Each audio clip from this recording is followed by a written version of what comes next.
আসসালামু আলাইকুম ভাই বোনেরা।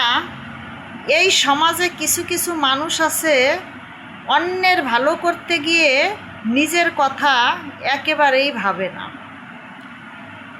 তাই আমি বলবো, একটা সময়ের পরে তাদের পাশে কেউ থাকে না, আপনজনও থাকে না, চারপাশের মানুষও থাকে না, কোনো আত্মীয় স্বজনও থাকে না।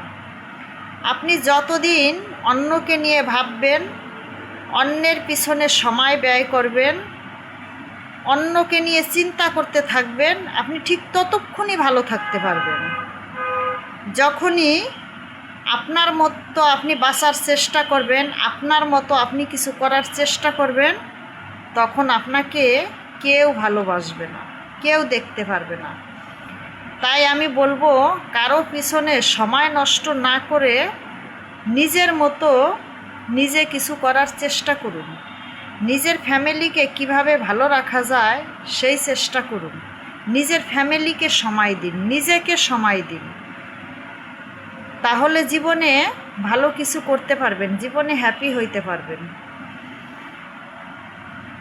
একটু পরে তো অনেক ভাই বোনেরা আমাকে কমেন্টে বলবেন, বেশিরভাগ ভাইয়েরা বলবেন যে আপু, আপনি কি নিজের প্রতি সময় দেন? হ্যাঁ ভাইয়া, আমি আমার কর্ম নিয়ে আমি ব্যস্ত থাকি, আমার ফ্যামিলিকে আমি সময় দিই, আমার ফ্যামিলি নিয়ে আমি সবসময় ব্যস্ত থাকি। মানুষের পিছনে অনেক সময় দিয়ে দেখেছি ভাই বোনেরা, জীবনে উন্নতি হয় নাই, শুধু অপমানিত হয়েছি এবং অবহেলা পেয়েছি।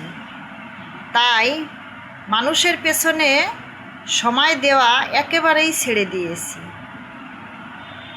আপনজনের পিছনে সময় দিবেন, আপনজনকে হেল্প করবেন, কোনো লাভ নেই ভাই বোনেরা। আপনি সব সময় অসম্মানী হবেন, কখনোই আপনাকে প্রশংসা করবে না। আপনার নামে কিভাবে গীবত করা যায়, কিভাবে কার কাছে আপনার বদনাম করা যায় সেই চেষ্টা করবে আপন মানুষগুলো।